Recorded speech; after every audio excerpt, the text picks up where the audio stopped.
Hello Libra, Sun, Moon, Rising, and Venus signs. Kamusta kayo? Sana po ay nasa mabuti kayong kalagayan. Welcome back po sa Star Tarot. Kung bago kayo rito, welcome din po kayo. Please subscribe, like, share my videos, and leave me a comment kung nakaresonate kayo. Thank you. So, first message ni Libra, we have gratitude. Universal love shines through the miracles of life all around you. So, napakaganda. Maaaring maraming blessings, maraming miracles, no, na nag-unfold or mag-unfold sa buhay ninyo around this time. And wag lang tayong makakalimot, no, Libra, na tayo'y magpasalamat. Always be grateful for everything, no, that you have in your life, and whatever is yet to come. Hindi lang tayo magpapasalamat sa kung ano yung meron na tayo, kundi pati rin sa kung ano pa ang pwede niyang ibigay, ipagpapasalamat na natin yon, no? Wag tayong makakalimot, no? Whether it is a small na bagay, maliit man na bagay, malaking bagay, regardless kung ano man ang quantity ng binibigay niyang biyaya sa atin, kailangan tayo ay laging nagpapasalamat. Kasi yung gratitude, parang susi natin yan, no? Sa mas marami pang, sa mas malaki pang pinto, no? Para sa mas maraming abundance pa, maraming prosperity, at marami pang blessings, no? So we also have channel. You are a channel through which healing energy reaches the world. So, siguro ang iba sa inyo Libra is a healer, no? Siguro naman nararamdaman ninyo, alam ninyo na you are blessed, no? You are gifted with healing powers, kumbaga.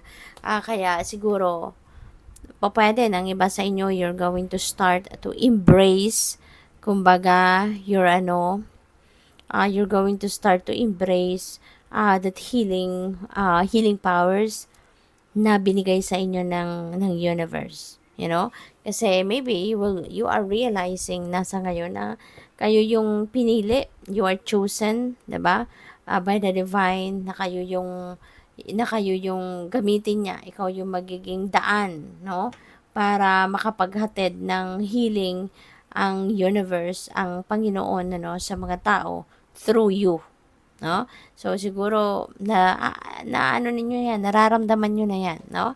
Na ganyan ang gusto ng universe sa iyo. So we have Earth Guide, your sacred calling upon this planet is to simply love and be loved. Yan. So siguro naman nararamdaman niyo din ito, no? Na or napapansin din siguro ninyo, 'di ba? Na siguro meron ng mga nakapagsabi din sa mga taong tinulungan nyo in the past. Maaring may mga nakapagsabi na sa iyo, no? Na you are their earth angel, kumbaga. You are their earth guide, 'di ba? Kasi nandiyan ka para tulungan sila. Maaaring whenever they need help, whenever they need someone to talk to, or kung ano pa man, no? Na tulong ang kailangan nila, maaaring lagi kang nandyan. At pwede rin, no, na yung love language mo is pagtulong.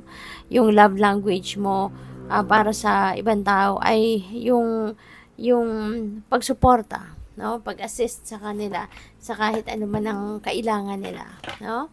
So tignan natin kung ano pa ang mga messages ni Libra.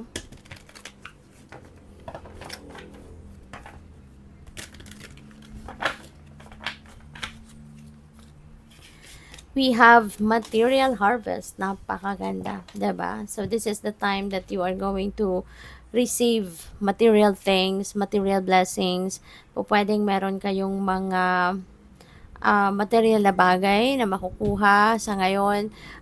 This could also be money, no, na pwedeng dadating, pwedeng makukuha ninyo, mas maraming pera, because siguro Libra, ano to, time na, 'di ba? It's about time na para kayo ay uh, mag-ani na, kumbaga mag-harvest na ng fruit of your labor.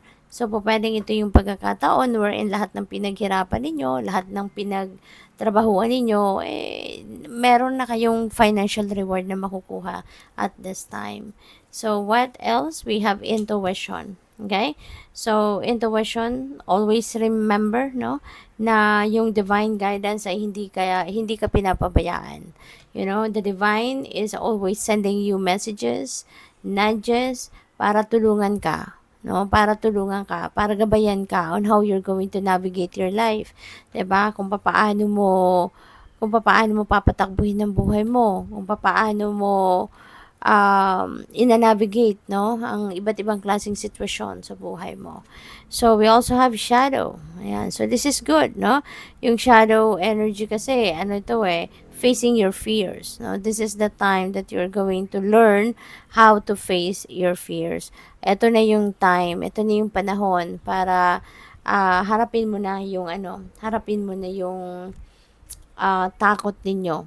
Kasi po pwede, no, na in the past, medyo kahit meron kayong magandang plano, kahit meron kayong magandang gustong gawin, but maaring napipigilan kayo, no? Maaring pinipigilan din ninyo ang inyong sarili dahil natatakot kayo, you know? Or yung takot mismo, maaring yun ang nag-hold back sa inyo, no? Kaya possible dito na sa ngayon maaring haharapin mo na kung ano man yung mga takot ninyo at siguro magkakaroon na din kayo ng kalinawan sa inyong isipan na if you are going to um, hang on, no, to that fear, wala kayong mapupuntahan, 'di ba? Hindi kayo magpo-progress, hindi kayo mag-evolve, hindi kayo aasenso, you know?